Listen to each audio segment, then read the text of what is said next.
Assalamu alaikum dear students. Our today's topic is impact of globalization on agriculture. Indian agriculture पे globalization का क्या impact पड़ा? Let us first try to know what is globalisation.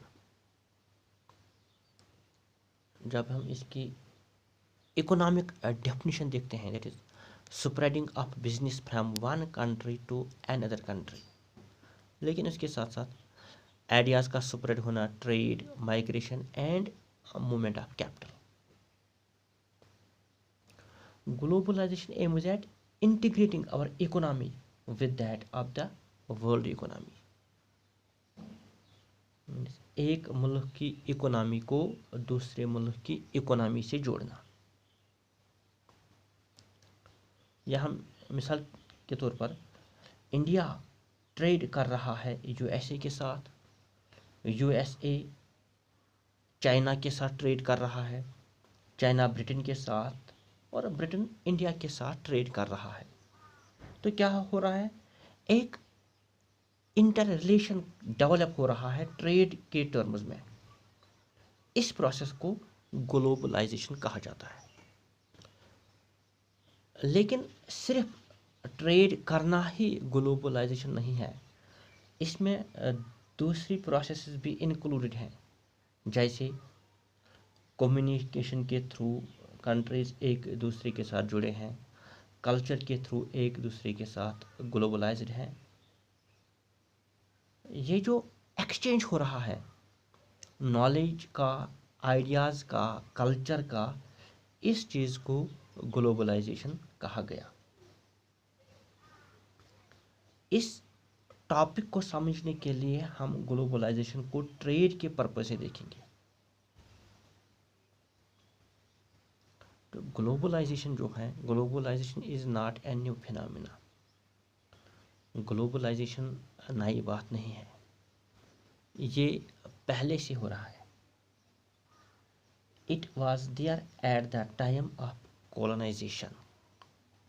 Means globalization is existing from the time of colonization.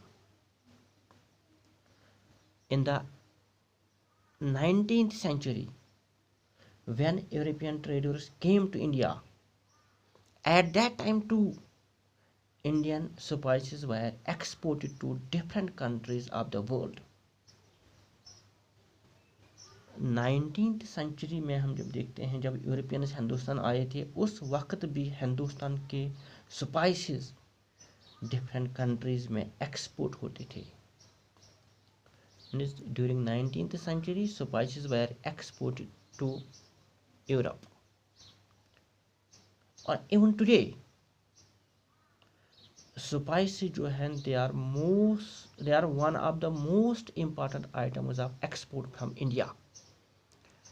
India जिन चीज़ों को export करता है उसमें स्पाइसेस जो हैं एक मोस्ट इम्पॉर्टेंट आइटम है.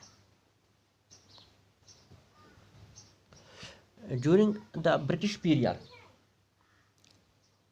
Cotton belts from India attracted the British, and ultimately cotton was exported to Britain as a raw material for their textile industries. Hindustan में जो कॉटन तैयार होता था वो बहुत ही अच्छी क्वालिटी का था, हाई क्वालिटी का कॉटन तैयार होता था.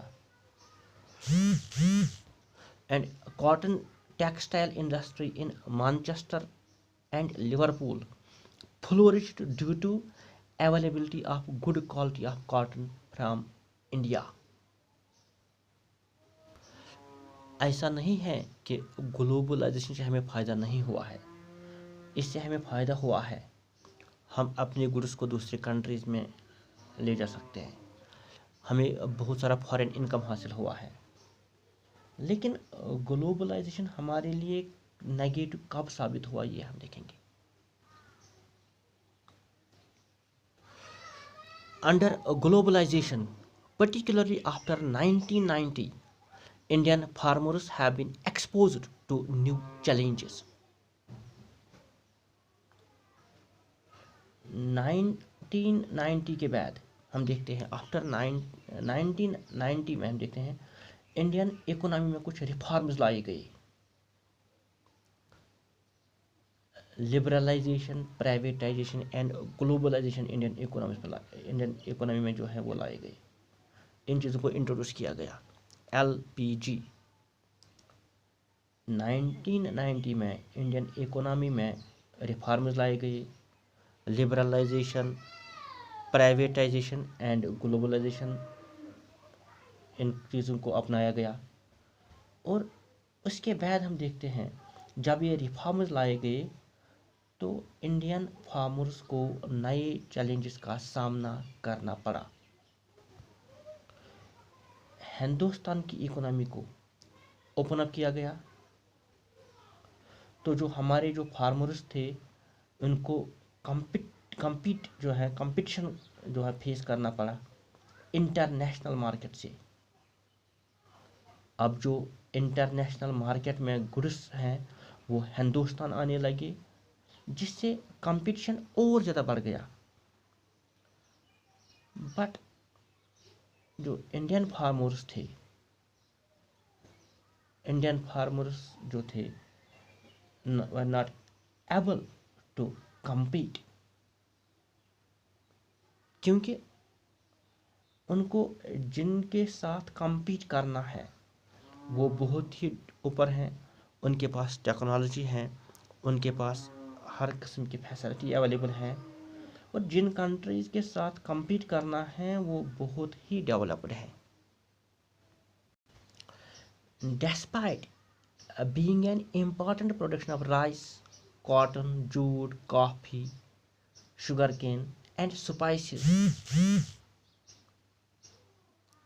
our farmers are unable to fight with the developed country. Now, agriculture has assumed a different dimension.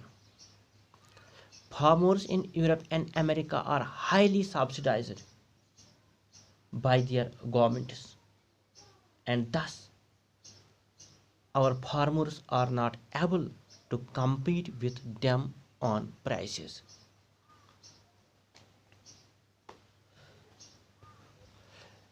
Europe और अमेरिका में फार्मर्स को बहुत ही ज़्यादा हाईली जो है सब्सिडी दी जाती है। अगर हम यूएसए की बात करें तो यूएसए में फार्मर्स कम है, वहाँ गवर्नमेंट के पास बहुत ही ज़्यादा पैसा है, वहाँ की गवर्नमेंट अपने फार्मर्स को बहुत ज़्यादा सब्सिडी देते हैं, तो वो अपने प्रोडक्ट्स को कम कीमत पे बेचते हैं। यूएसए के फार्मर जो हैं कम कीमत पे प्रोडक्ट्स को बेचने के बावजूद उनको फ़ायदा होता है, लेकिन हिंदुस्तान में जो पॉपुलेशन ऑलरेडी ज़्यादा है, एग्रीकल्चर के साथ लोग बहुत ज़्यादा वाबस्ता है, हम फार्मर्स को इतनी ज़्यादा सब्सिडी नहीं दे पा रहे हैं, जिसकी वजह से फार्मर्स को क्रॉप्स तैयार करने में बहुत ज़्यादा खर्चा आता है, तो यहाँ का फार्मर सस्ता नहीं बेच सकता, जिसकी वजह से वो कंपटीशन में बहुत पीछे रहता है।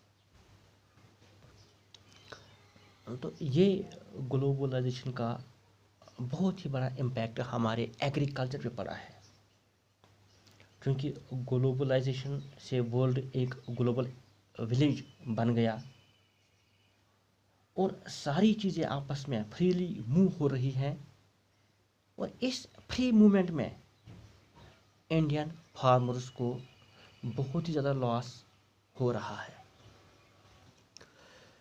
इस चैलेंज को कैसे ओवरकम करना है, कैसे आगे बढ़ना है और क्या क्या अल्टरनेटिव्स अपनाने हैं, इस पे हम इंशाल्लाह अगले जो वीडियो है उस पर बात करेंगे। Thank you.